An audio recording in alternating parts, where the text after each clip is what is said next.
ترامپ کە ڕئیسی ئەمریکایە کە چەند بەهێز و قووەتی خۆی دەنازێت لە بڵاوکراوەیەکیدا کە ئەمڕۆ وابزام کردوویەتی من ئەمڕۆ بینیم ڕۆژی 15 مانجی داناوە بۆچی بۆ نوێژ و پاڕانەوە لە خوای گەورە دەفەرمێ بە شانازیەوە دەیڵێم بە جێگای فەخر و خۆشحاڵیەوە دەیڵێم کە لەو ڕۆژەدا هەمومان نوێژ دەکەین و لە خوا دەپاڕینەوە خوای گەورە فریامان کەوێت و ئەو میلەتە لەو ڤایرۆسی و نەخۆشیە ڕزگارکە.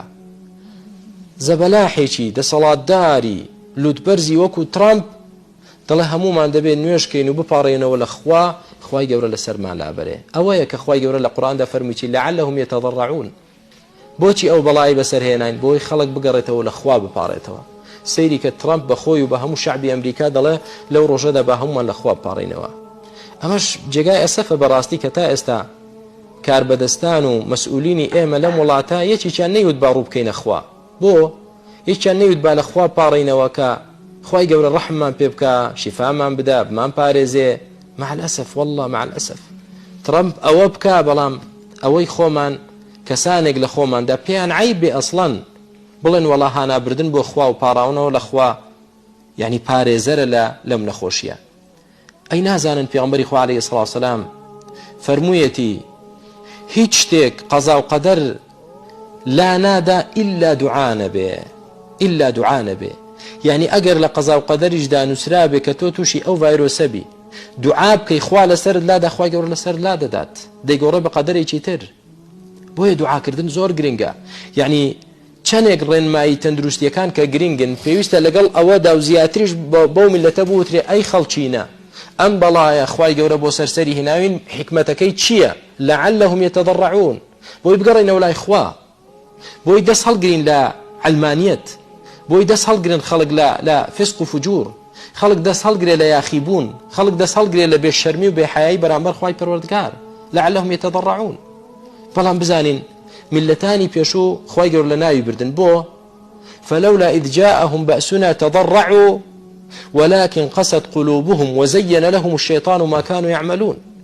بەڵام لە جیاتی ئەوەی کاتێک کە بەسی ئێمە خوای گەورە دەفەرمێ عقوبەی ئێمە و سزای ئێمەیان کە بۆ هات نەخۆشیەکەمان بۆ ناردن ڤایرۆسەکەمان بۆ ناردن لە جیاتی ئەوەی تەضەڕع و لە خوا بپاڕێنەوە بۆی ئێمەش لەسەریان لابەرین نەخۆشیەکەیان لێ دوورخەینەوە ولكن قست قلوبهم بە پێچەوانەوە زیاتر دڵڕاق دەبن زیاتر عینادی و سەرکەش دەبن وزين لهم الشيطان ما كانوا يعملون. شيطان ئەو کردەوە چەپەڵانەیان بۆ دەڕازێنتەوە کە لە ڕابردوو پێش نەخۆشیەکە دەیان کرد.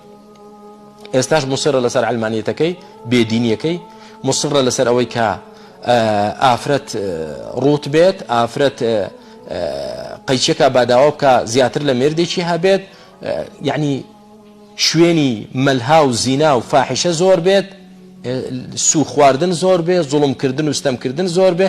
ئێستاش دڵیان حڕەقە ئەو مصیبەت و نەخۆشیە شاتو ئێکاکە چێ دەڵ ئەو نەخۆشیە ئێستا ئەوەی کە من بیستم منظمەی صحی عالەمی لەوەبا ئەوە ناوەکەی گەورەتر کردیە جائحە یعنی لە ناوبەرە نەخۆشیەکە لە ناوبەری دنیایە. یعنی ئەگەر بێت و بەو ڕێژەیە ئاوا بڕوات وەکو وتم کە منیش لە پزیشکێکی مختصە وەرم گرتووە لە منظمەی صحی ئیماراتیەوە کە قسە دەکا کابرا پزیشکەکە دەفەرمێت تا نهایەتی مانجی 5 زیاتر لە 3 ملیۆن خەڵک دەکوژێ ئەگەر وابێت لە حرب عالەمیەکان زیاتر ئەگەر ئاوا بڕوا پێشی پێ نەگیرێت. بۆیە ناویان نا جائحە.